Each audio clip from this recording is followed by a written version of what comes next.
lovely lot, and welcome to the beautiful Cudmore Fisheries. Now, I'm here doing something a little bit different today. I'm not really sure what it entails. I've been given this bucket and I've also been handed an envelope by the lovely Mark who's doing all this beautiful filming. So I think it's time to open it and see what my challenge is. I'm right looking forward to it, even though it's like blowing a gale. I am proper looking forward to it. Right, let's have a look. Can't even open it. Oh, it's here, it's on a card. I thought it was like folded up. £30 of fish using pellet tactics. Well, that sounds all right. Catch £30 here, no problem. But, here we go. You can't use swim stim pellets or swim stim expanders. Right, that's a bit interesting that, because normally I would be using swim stim pellets, these expanders. I'd normally be using them along with sort of our F1 pellets, you know, the coloured ones, the yellow ones. That's what I'd normally be using this time of year, pretty much all the way through summer now until it gets into winter. But a challenge is a challenge, and I can't use them, so they're going. Swim stim ground bait, can't be using that. To be fair, I know what would work really well. I reckon these durables, they'd be perfect today. If you notice, if Mark pans across, you see there's quite a bit of a ripple on the water. Now, the beauty of these durables, they're a little bit heavier than expanders anyway, but also they stay on your hook really well. Now, I've got sort of 40.5 metres here to the far bank, so these are going to stay on perfectly. And also, because they come in a range of different colours as well. Now, we're coming into sort of spring, but it has been proper cold. The water's still cold. Dobbing's still working well, so I'd imagine dobbing one of these white amino durables, that's going to work really well. So that's my hook bait sorted. I'm happy with that. To be fair, I'll be using these in conjunction with expanders anyway, so I've got complete confidence in them. As far as feeding goes, what I'm going to do for sure is use this pellet soak in conjunction with pellets. I'm going to be using 2mm micros. I can't use the swim stim ones, but it's like the next best thing. I'm going to be completely soaking them in this pellet soak, this F1 cool water, and I think it will give me an edge. You know, if you're just using sort of fishery on pellets, you're not putting anything on them, yeah, you're going to catch fish, but by using our pellet soaks, and we've got loads of pellet soaks out there, this is my particular favourite though, I think it just gives you that edge. It just gives the fish something to come into. So that, in conjunction with these durables over some 2mm pellets, I think we're going to smash this challenge today. £30 of fish, it's on. Let's go and do it. Booze! Right, okay, so bait preparation. Now, Mark's been very kind, to be fair, because it is proper cold. Fishery on pellets, they've gone out of the window. I'm allowed to use dynamite pellets, but the carp pellets, so they're not the swim stim ones, and they're pretty much exactly the same as what you get at fishery on pellets anyway. So, first things first, get this lovely bag open. Don't want to do any littering. Now, we're not going to need much bait today because it is so cold. I'll prepare them. Empty bait tub. We're literally going to put, that's more than enough in there. What's that in there? Sort of like 1/4 to 1/2 pint, that's all. Now, pellet soak wise, if it was like proper cold winter time, and it is proper cold, but we've had some nice warm days and it's come cold again. If it was proper cold, I'd be filling out sort of 4 capfuls to like soaking them completely with water. But as it is, when it comes into spring, I want sort of like 8 to 10 capfuls on. Now, because that'd take me ages to do 8 to 10 capfuls, that's about 8 capfuls, might be 10.5. And then all I'm doing is just like some normal lake water. I'm just going to completely soak them, give them a good mix up. Get in on it, Matt, get in on it. Give them a good mix up and you'll see they've been completely covered. Now, that's too much liquid on there for me. What I'm going to do is drain a little bit off. So you can see the attraction there instantly with a pellet soak. It's absolutely brilliant. I swear by them. I put it on all my pellets all the time now, they're brilliant. So now we've got just like a getting to an even covering, but there's still too much on there for me. So I want to just pour a little bit more off. And that, I don't know if you can get in on that, Mark. So the pellets are just at the top of the water. Now that's fine for me. Now what's very important, if you know you're going to be fishing with pellets or ground bait, I didn't know what I was going to be fishing today in this challenge, but as it is, it's pellets. Now, I'm already set up and everything, but you want to make sure you're doing your pellets or your ground bait as soon as you get to your peg, because obviously the water being so cold, it's going to take at least sort of 20 minutes, half an hour to get right. And that, is more than enough for today's session. If you can imagine, I'll just get a few of these pellets out. They're not ready by no means, but if you can imagine a little pile of pellets that are going in like that. Now you watch the beauty of these durables. And imagine that durable right over them pellets. It's an instant attractor. A bright white bait like that is giving all them sort of like oils off and everything like that. Fish see it and they just nail it in one. I don't want to be feeding any more micros than that, literally sort of 20, 30 micros. We'll go through it all later how much I'm feeding. But that, so it's landing in a little area, fish comes into it, sees the most standout bait there is, which is your hooker, the durable in this case, nails it and you're in. That's pretty much all the preparation I'm going to do today. I'm going to be having 2 swims, one across, one down the middle.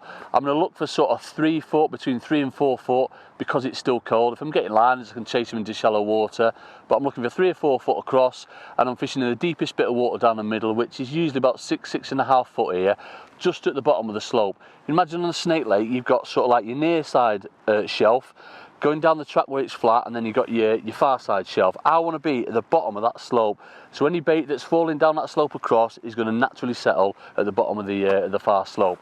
So yeah, that's pretty much all there is to it. I think I need to go and snare some fish. But before we do that, Mark, let's go for a brew. Yes. That way.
All important rig selection then. So what we're faced with, we've got sort of 3.5 foot right tight against the cover. Obviously the warmer it gets, you want to get into right shallow water. I've not got that option today though, so I'm doing a rig for on the bottom in sort of 3.5 foot, and I'm doing a rig sort of 3 foot, which is going to be going through the water. I mentioned dobbing before. We'll go through the dobbing rig first. Now, starting from the elastic. So I've got a little bit heavier than the normal elastic that I'd like to use this time of year, with it sort of like out of winter into spring. It's a MAP Twin Core 528. Normally I wouldn't be on this until it's, you know, sort of into springtime, it starts warming up a bit. But I like to use this elastic when I'm dobbing, because off the bottom you do get fast bites, so you want to be straight into them setting a hook. So 528 elastic. Main line is pretty much always either 0.15 or 0.16 MAP Optex. I don't use anything else really all through the winter into spring. I only start going heavier in the summer. So we've got a good, probably it's more than a foot, it's probably about 2.5 foot of line between the pole tip and the float, again because of the wind. I want this rig to be stable, or stable-ish, when it's in the water. The back shots will help me do that. If you notice, there's 2 number 8 back shots there, roughly sort of 7-8 inches above the float. Now float wise, the other 2 floats are completely different to this one. This is more of your sort of traditional, what I'd call open water float. In its body, it's sort of like rugby ball shape, but it's only a short little stubby thing. You'd use these on the mud line as well when it starts coming a bit warmer, but they're fantastic dobbing floats as well. They've got a wire stem, so stability is there straight away. And if you notice, the main bulk of shot, I've got 5 number 8 stops there, so it's really positive. As it goes in, it's settling straight away. Got a little tiny bit of grease on the tip as well, cheeky, just so it holds exactly where I want it to. Now that's set at, if you see the marker there on my pole, I've set it just over 3 foot. Now the actual depth is there. That's the depth of the actual bottom when I plumbed up right tight against the banking. With this dobbing, it's all about sort of letting your rig settle, leaving it sort of a minute or two, lifting it out and putting it somewhere else. You don't really want to be on the bottom with it. It wants to be falling through the water. And you do this by using these tiny shots down the line. I've got one number 12 shot sort of roughly halfway, and then another 12 shot roughly about sort of 10 inches from the hook length. Hook length is 0.10 Map Optex, and it's a 18's Guru F1 pellet hook. Again, for most of my fishing, I don't pretty much use anything other than an 18's or a 16's Guru QM1. They're fantastic hooks, really strong, but nice and light, so as that bait's falling through the water, you're not getting, you know, sort of the hook taking it down as well. It looks really natural. And that, in conjunction with, I said, one of these white durables, it's just like you're dobbing a bit of bread. It's fantastic. It's worked really well for me the last couple of years, so give it a go. You know what I'm saying? You know what I'm saying? Right, next rig is the depth rig for the pellet. This will probably be my main swim, I would have thought, between here and down the middle. This is what we're going to catch most of our fish on. So, pot wise first, it's very, very important that you don't put lots of feed in. Now, we've got to put more feed in than what we're doing in the winter, but we can even buy, you know, them tiny little pots there. Even if I was sort of like completely filling it up with micros, that'd still be too much feed for them. I don't know what the response of the fish is going to be yet, so I want to feel my way into a session. So I'll sort of like start off by half filling that. I don't want to be putting any more in. It's an inch back, so I know when I get to my markers here, stretch out another inch, bait in, job's a good one. Now elastic wise, this is what I've been using all winter. It's our 3 to 6's Map Twin Core. Lovely stuff. The beauty obviously with puller kits as well. Doesn't matter if you got great big wobbly ones like I've just had one before, you can just keep stripping and then you're taking all that tension up. Exactly the same line again, we've got 0.15, got the same back shots on, probably got a little bit less line on this one. It's probably about 2 foot, just less than 2 foot between pole tip and float. Now, noticing me saying before about the float choice, now it's completely different when I'm fishing on the bottom rather than having it stabilised up in the water. This is your traditional sort of, you know, Chianti style of float. This is what I'll use pretty much all year through for F1s, so that when you get that bite, you're straight into the fish. They're very, very stable. It's actually an 8 number 10's float, which you might think, a little bit heavy that, Andy, you know, F1s are like proper cute. Come on, you should be fishing lighter. The trouble I've got today, the wind, it's towing the float through. On the other side, it'd be going against the wind, it'd be perfect. I'd be able to get away fishing lighter. But when you're presented with the wind, you've got to make sure that your hook bait is absolutely nailed on the bottom. So 8 number 10 floats. So guess what? I've got 8 number 10s on up the line. Now, a 6-inch hook length. Again, we've got an 18's Guru F1 pellet hook, 6-inch hook length, and I'm starting from the top of the loop to loop, all the way up there, and we've just got a little tiny trimming shop just to bring it down into place. But because we're on the slope over there, when I'm laying the rig in, it's coming settling onto the bank lovely, and it's very, very stable. As soon as the fish touches that bait, you get that little dink and you're in. Again, I've got a little tiny bit of grease on it, just so it stays exactly where I want it. So that's my rig for a cross. I'm not fishing down the edges. I mean, match conditions, I'll probably have swims in down the edge, but because I've got a professional skyliner, don't want to go anywhere near the edge. So I'm fishing in the deep water down the middle and across. Now, deep water, what have we got here? So our markers there, they're 6 foot, so we're roughly at sort of 6.5 foot down the middle. Lovely depth. Incidentally, I didn't talk you through plumbing up. How dare I not talk you through plumbing up? So what I'm looking for, a cross. Now, if it was calm conditions, I'd be plumbing up to sort of like the bottom of the bristle, bearing in mind that I've got a bit of grease on. So I'd be roughly, what, 1/4 inch over depth. Now down the middle, where it's flat bottom, I want to be more over depth, especially with a bit of wind on. So I'm coming sort of halfway down the body, so I'm going to be roughly like 1.5 inches over depth. As it is over there, because I'm on that slope, if I wanted to go sort of up the bank a bit more over depth, I'll just shove it up the bank a little bit more. That's all I've got to do. Now you'll notice on this one, again, exactly the same elastic. Feeding, I'll come on to feeding in a bit actually. In fact, no, I'll go through it now. So, to start off with, I'm going to put the micros in loose. So I'll just be putting roughly sort of 30-40 micros in. Now, yeah, I've got fish like sort of fizzing down the middle.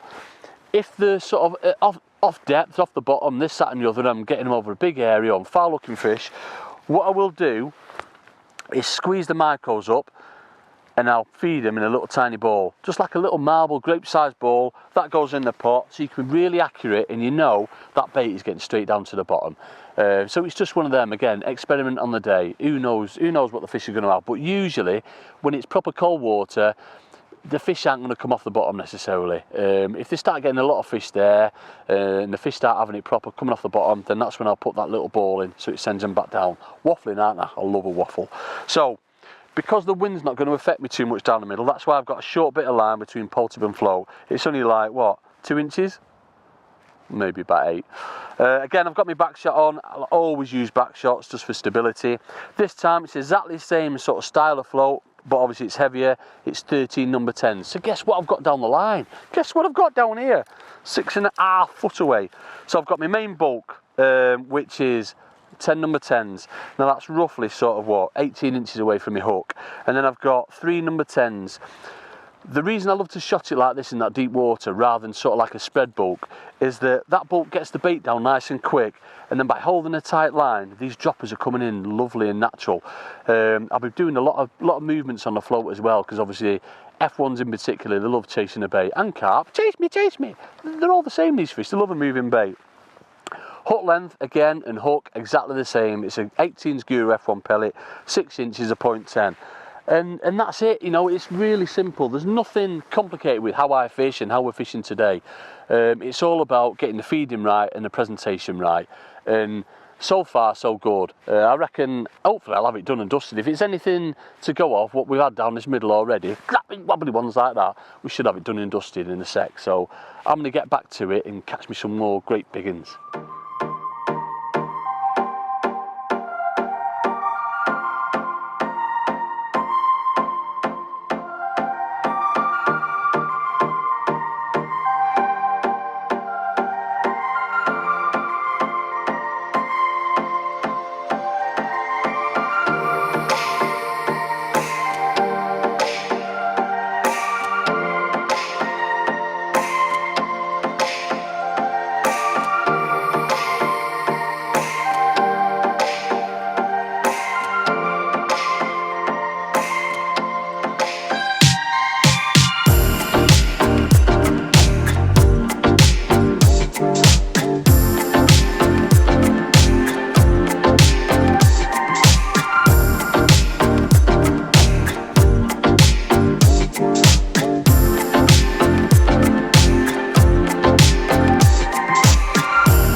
We've only got to smash the challenge, haven't we? We don't need scales for these bad boys. There's probably, I reckon there's sort of £45 there, maybe getting on for £50.